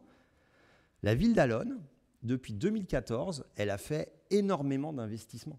Enfin, je veux dire, tout le monde peut se rendre compte des bâtiments publics qui ont été construits, de tout un tas de choses qui ont été faites. Eh bien, vous savez quoi ? Depuis 2014, la ville d'Allonnes n'a pas emprunté 1 euro. Tous ces investissements, depuis 2014, ont été faits sans emprunt. Si ce n'est pas un signe de bonne gestion, qu'est-ce que c'est ? Parce que les Allonnaises et les Allonnais, ils savent mesurer tout ce qui a été fait. La ville, depuis 2014, non seulement elle n'a pas emprunté, mais elle s'est désendettée de 6 millions d'euros. Donc la ville d'Allonnes est extraordinairement bien gérée du point de vue des investissements, mais aussi des dépenses courantes. On s'est désendetté massivement et on n'a rien emprunté depuis 2014 en construisant tout un tas de choses. La capacité de désendettement de la ville, ça veut dire en combien de temps, si on ne faisait rien de nouveau, on pourrait ne plus avoir de dette possible. 3 ans. C'est moins que la moyenne des strates, très largement. Donc, la ville d'Allonnes, elle est absolument irréprochable sur la gestion de ce que vous appelez l'actif et que moi j'appelle le service rendu aux habitants parce que nous ne partageons pas la même vision des choses. Donc, ça me semble injuste pour toutes celles et ceux qui travaillent sur les finances de la ville de laisser penser que les choses sont faites n'importe comment, puisque, au contraire, elles sont faites d'une manière absolument exemplaire.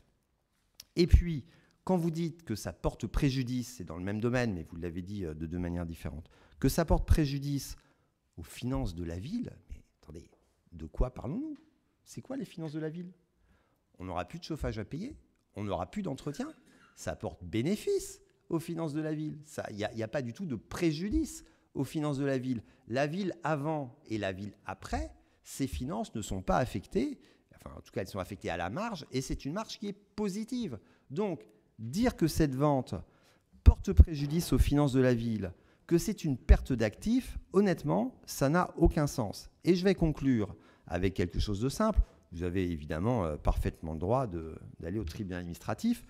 Vous leur expliquerez qu'il y a une évaluation des domaines qui permet de vendre entre 364 000 et 515 000 et qu'on le vend 395 000, donc accrochez-vous bien, qu'en plus il y a tout un tas de restrictions d'usage qui justifieraient qu'on le vende encore moins cher.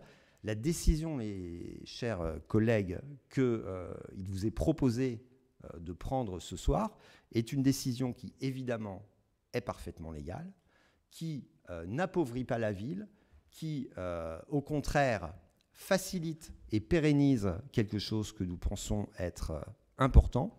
Et je trouve que pour quelqu'un qui n'avait rien contre l'objet de ce bâtiment-là, la lecture de l'article que vous avez fait à la fin m'inquiète un petit peu quand même sur ce qui est de sous-jacent.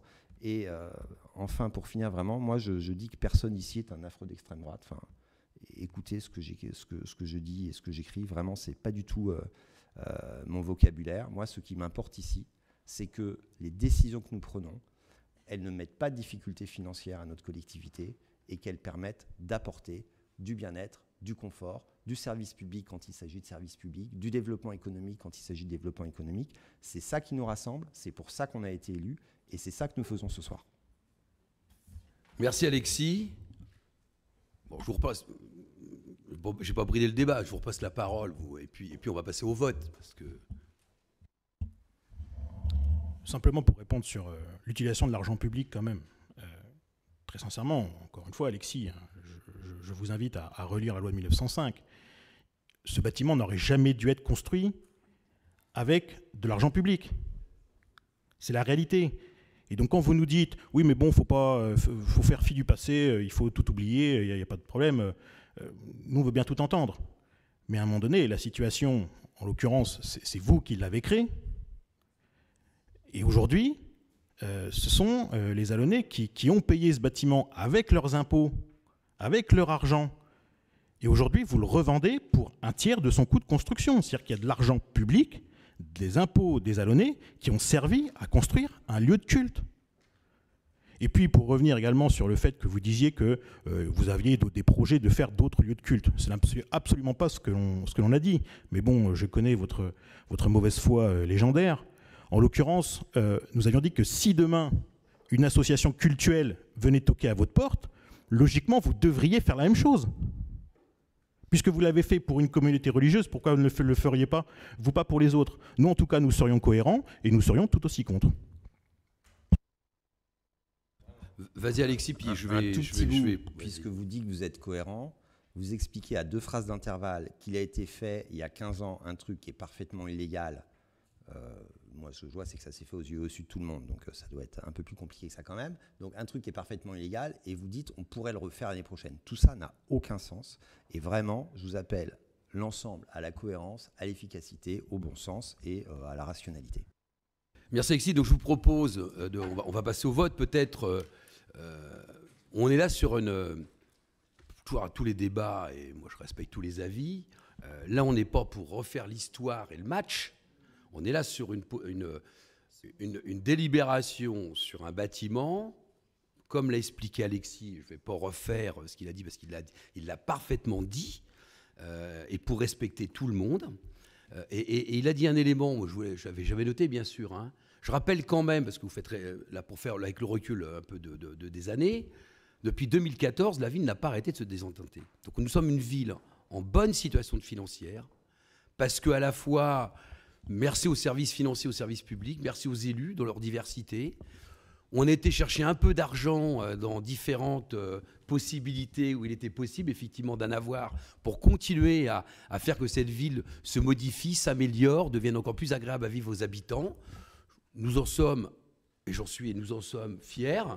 Et donc voilà, donc on est toujours dans cette démarche à la fois du vivre et du faire ensemble, qui est vraiment le marqueur de l'engagement de notre collectivité. Je vous propose donc de passer au vote, qui est pour voter cette délibération.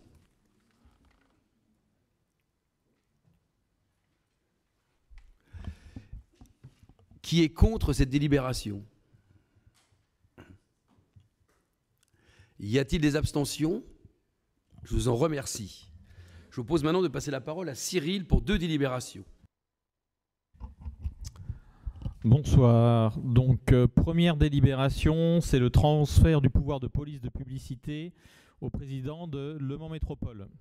Donc, en fait, la loi résilience a prévu, donc loi résilience de 2021, que ce transfert était automatique lorsque un étabbissement public, donc comme la communauté urbaine du Mans, était compétente en plan local d'urbanisme et en règlement local de publicité. Ce qui est le cas, ce qui est quelque chose qui a déjà été voté. Donc, ce transfert sera automatique, sauf si les communes s'opposent à ce transfert. Et donc, moi, je propose que le conseil municipal ne s'oppose pas à ce transfert. Alors je rappelle que le transfert et la police de publicité, en fait, c'est tout ce qui est instruction sur les enseignes, des locaux commerciaux, les publicités, et aussi contrôler le respect de cette réglementation. En sachant que déjà, on a voté en 2023 une convention pour que l'instruction, ça soit Le Mans Métropole qui la fasse et plus la commune. Donc il n'y a pas de raison de s'opposer, pour moi, à ce transfert. Donc voilà. Merci Cyril. Y a-t-il des demandes d'intervention sur cette délibération? Je propose de passer au vote. Qui est pour? Y a-t-il des abstentions et des votes contre? Je vous en remercie. Cyril, encore.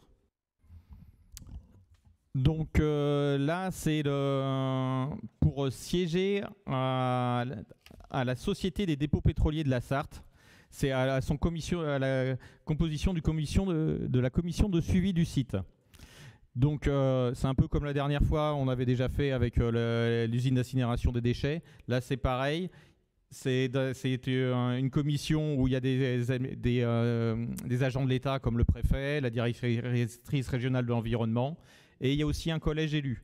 Donc dans les collèges élus, il y a le maire d'Allonnes ou son représentant et le président de Le Mans Métropole. Et pour assister à cette commission, il demande à savoir qui peut être désigné pour être son représentant. Et là, contrairement à l'autre fois, on propose que ce soit Claudine Lebatteux, qui est absente aujourd'hui, mais on lui fait ce cadeau.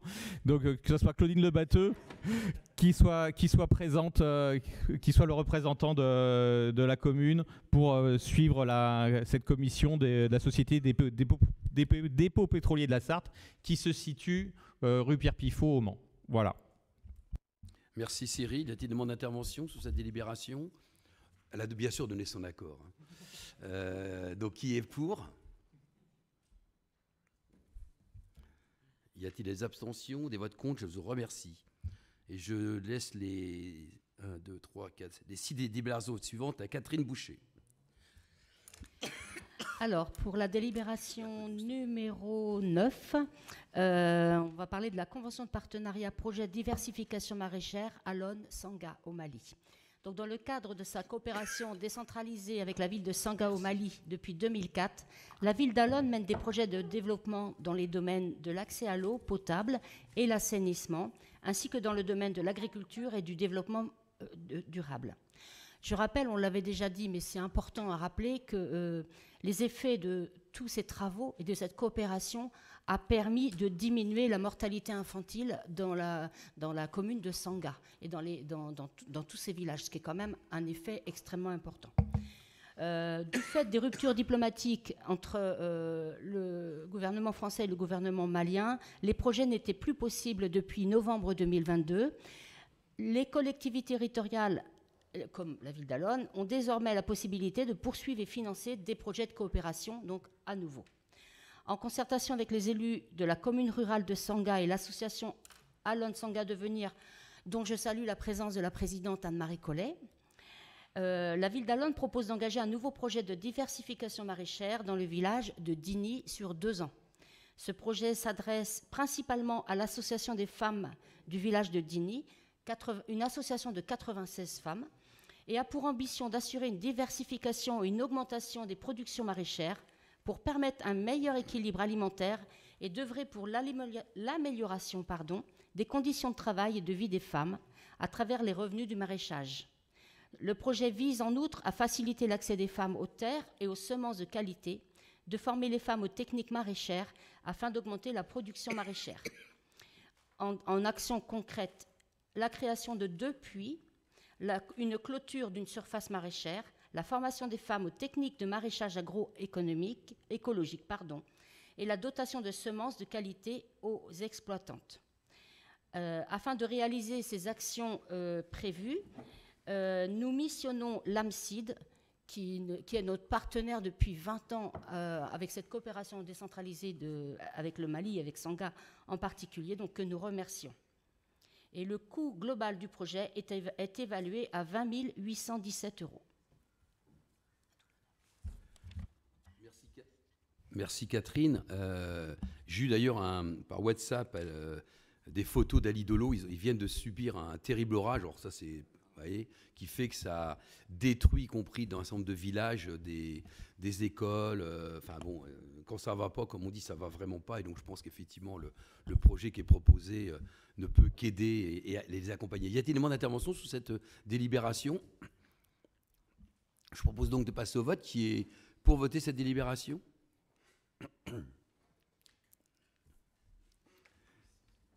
Y a-t-il des votes contre, des abstentions? Je vous en remercie. Contrat d'apprentissage. Alors, la collectivité d'Allonnes affirme sa volonté d'insertion des jeunes travailleurs par l'alternance et s'inscrit dans le cadre de l'apprentissage qui permet aux agents recrutés d'obtenir un diplôme. Il est à noter la réussite des apprentis de ces dernières années. 18 apprentis ont été accueillis depuis le 1er septembre 2015. Ils ont tous obtenu leur diplôme. Et vraiment, on peut remercier les services d'avoir vraiment bien accompagné ces jeunes alternants ou apprentis.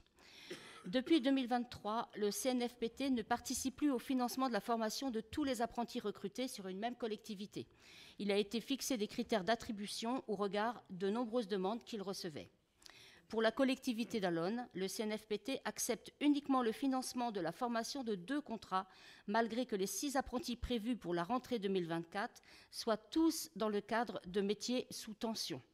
2 au service informatique, 1 au service communication, 1 au service petite enfance, 1 au service RH et 1 au service des espaces verts.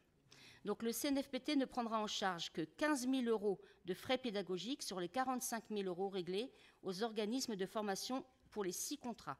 Le reste à charge pour la collectivité, en comptant le coût de rémunération des apprentis, sera pour l'exercice 2024 de 100 115 €. Merci Catherine. Y a-t-il des demandes d'intervention? Vous voyez là, par exemple, on parle souvent des engagements de l'État. Là, alors qu'on nous fait beaucoup de discours sur l'apprentissage, résultat, il y a des financements moindres de l'État pour les collectivités qui prennent des apprentis. Mais, vous voyez, mais là, alors c'est 15 000 là, 20 000 là, vous voyez, c'est pas rien. Bon, je propose de passer au vote. Qui est pour?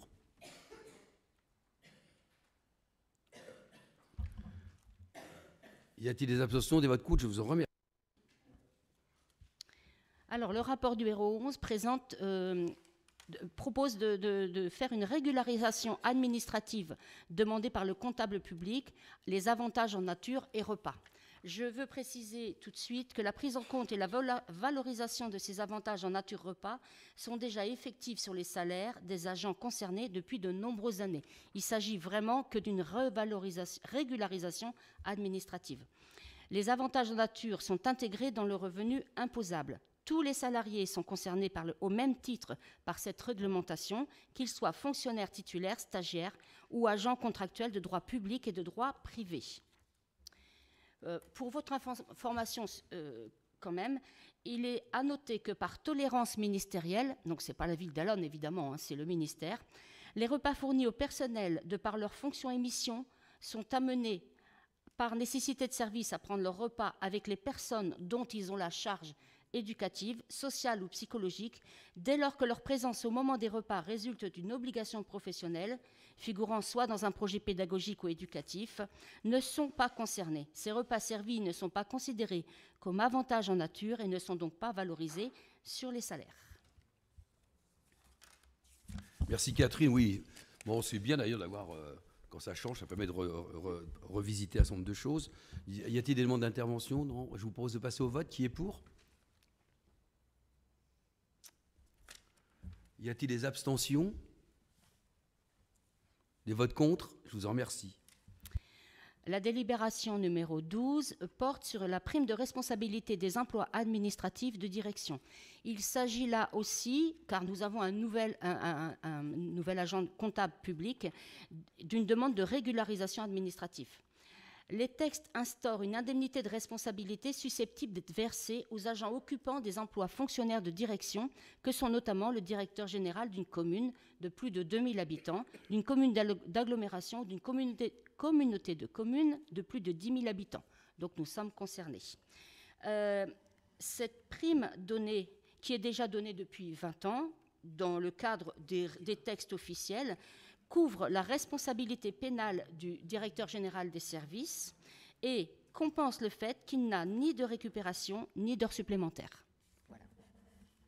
Merci Catherine. Y a-t-il des demandes d'intervention sur cette délibération? Je propose de passer au vote. Qui est pour? Y a-t-il des abstentions, des votes contre? Je vous en remercie. Décidément, nous sommes beaucoup dans les demandes de précision du comptable public. Là, il s'agit d'un rapport de présentation sur les heures supplémentaires, compensation, indemnisation. Travailler lors d'un CST avec les organisations syndicales. Les heures supplémentaires sont des heures effectuées à la demande expresse du supérieur hiérarchique et ou de l'autorité territoriale. Elles doivent rester ponctuelles et exceptionnelles. Le nombre d'heures supplémentaires réalisées par chaque agent ne pourra excéder 25 heures par mois. La compensation des heures supplémentaires doit préférentiellement être réalisée sous la forme d'un repos compensateur. La compensation des heures supplémentaires, le temps de récupération accordé à un agent est égal à la durée des travaux supplémentaires effectués. Bien sûr, une majoration de nuit, dimanche ou jour férié peut être envisagée dans les mêmes proportions que celle fixée pour la rémunération. L'indemnité des heures supplémentaires, l'octroi d'indemnités horaires pour travaux supplémentaires ne peut s'appliquer qu'aux agents de catégorie B et C. Les agents de catégorie A sont exclus du bénéfice des heures supplémentaires. Il y a une modalité, enfin, en cas exceptionnel, il sera possible, et ça c'est vu bien entendu avec le CST, il sera possible d'indemniser les heures complémentaires lorsque la demande de l'employeur sera faite à moins de 15 jours de la date des travaux.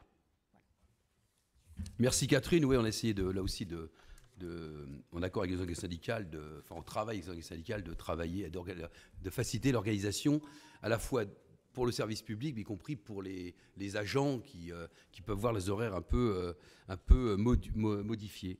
Y a-t-il des demandes d'intervention sur cette délibération? Je propose de passer au vote. Qui est pour? Y a-t-il des abstentions ou des votes contre? Je vous en remercie. Alors, pour le dernier rapport numéro 14, il s'agit d'une signature d'une convention d'adhésion au dispositif de signalement des actes de violence, de discrimination, de harcèlement moral ou sexuel et d'agissement sexiste. La collectivité doit se mettre en conformité, comme toutes les collectivités, avec la réglementation en mettant en place un dispositif de recueil et de traitement des signalements sur des actes de violence, de discrimination, de harcèlement moral ou sexuel. Ce dispositif de signalement a pour objet de recueillir les signalements des agents qui s'estiment victimes d'atteintes. Ce dispositif de signalement comporte les 3 volets suivants. Une procédure de recueil des signalements effectués par des agents s'estimant victimes ou témoins de tels actes ou agissements. Une procédure d'orientation des agents s'estimant victimes, de tels actes ou agissements vers les services et professionnels compétents chargés de leur accompagnement et de leur soutien. Une procédure d'orientation des agents s'estimant victimes ou témoins de tels actes ou agissements vers les autorités compétentes. Le centre de gestion de la Sarthe met en place, pour le compte des collectivités territoriales et de leurs établissements publics qui en font la demande, un dispositif de signalement. Et donc nous proposons d'adhérer de passer une convention avec le centre de gestion sur cette question. Merci Catherine. C'est une délibération importante, parce que c'est des questions, il ne faut surtout rien laisser passer et que on a voulu, il y a de l'expertise dans la collectivité, mais on a voulu qu'on puisse s'assurer de l'apport du centre de gestion qui peut, lorsque les problèmes sont posés, nous aider et que ça soit encore mieux pris en charge. Y a-t-il des demandes d'intervention sur cette délibération? Je propose de passer au vote. Qui est pour? Y a-t-il des abstentions? Des votes contre? Je vous en remercie. Peut-être avant de terminer cette dernière session là, avant les vacances, peut-être rappeler, même si on peut tous avoir, je pense, des interrogations, y compris comment les choses vont se passer dans les jours qui viennent. Ceci étant dit, ça n'empêche pas que je vous encourage vraiment à profiter pleinement du programme de l'été d'Allonnes, qui débutera avec le quartier en or dès ce samedi. Et puis, on est en année olympique. Nous allons donc accueillir, ça s'est acté, 2 délégations sur Allonne. Il y a la délégation cubaine de Cuba Judo féminin qui seront du 6 au 10 juillet à Allonne. Et vous pouvez déjà noter sur vos agendas, il y aura une réception en mairie le 9 juillet à 18h. Dans la délégation cubaine, une des sélectionnées a déjà été vice-championne olympique. Donc voilà, et on va travailler, y compris avec le comité départemental de judo et puis le club, bien sûr. Benoît, d'ailleurs, voyez le président du club ce soir de judo sur Allonne, pour en faire un moment festif. Y compris, on va créer les conditions que les centres de loisirs d'Allonne, que ça soit le plus populaire possible. Et puis, nous accueillons du 10 au 20 juillet l'équipe olympique du Mali de foot. Et en plus, ils joueront 2 fois à Allonne. Ils joueront le 17 juillet contre le Stade Malherbe de Caen, et ils joueront le 19 juillet contre le FC 93 Bobigny. Et en plus, parce qu'on a eu un travail d'accompagnement avec Daniel Coudreuse, qui préside l'association d'hébergement des sportifs de haut niveau au lycée Sud, et on a négocié avec eux pour que l'équipe malienne soit hébergée dans ce cadre-là. Et il y aura également un match amical, je ne sais plus quand d'ailleurs, amical, à Brulon, entre donc l'équipe olympique du Mali et l'équipe de Laval, du Stade Lavallois. Voilà, donc vous voyez, donc c'est voilà. Et là aussi, on verra pour les entraînements permettre à des jeunes du centre de loisirs, du service jeunesse, du club de foot, bien sûr, c'est d'ailleurs le club de foot des JSA Foot qui vont tenir la buvette aux 2 matchs qui vont se dérouler sur Allonne, parce que ça leur permet y compris de faire un peu de recettes par les temps qui courent, l'argent, et voilà. Donc je ne vais pas aller dans le détail de tout ce qui s'y passe, mais voilà. On a une 3e délégation, mais toutes les sélections ne sont pas encore réglées. Vous savez, il y a la question du ranking, parce qu'on apprend maintenant régulièrement comment ça se passe pour aller aux Jeux Olympiques. Donc on est aussi bien sûr prêt à accueillir normalement l'haltérophile palestinien, mais on attend les nouvelles parce que tout ça devrait se régler d'ici la fin de la semaine. Et puis quand même, deux éléments forts sur les Jeux Olympiques Paralympiques. Le 26 juillet, les Olympiades sportives dans le complexe sportif Launay. Ça va être un joli moment, donc n'hésitez pas à venir, à amener du monde. Et puis également, nous allons permettre à 140 Allonnaises et Allonnais de pouvoir assister à une épreuve des Jeux Olympiques. Quand vous regardez dans ce département, il n'y a pas beaucoup de communes du département qui vont permettre cela à des habitants de leur ville. Donc là aussi, c'est une certaine fierté dans le sens positif du terme, bien sûr, qu'une ville populaire ait fait ce choix pour permettre effectivement d'aller voir du beau, de l'extraordinaire, des jolis moments qui marqueront certainement la vie de celles et ceux qui vont y assister. Et puis je vous souhaite à chacune et chacun de prendre un peu de repos estival, en espérant que le beau temps va perdurer, pour vous retrouver tous en pleine forme à la rentrée. Bonne soirée à vous toutes et tous.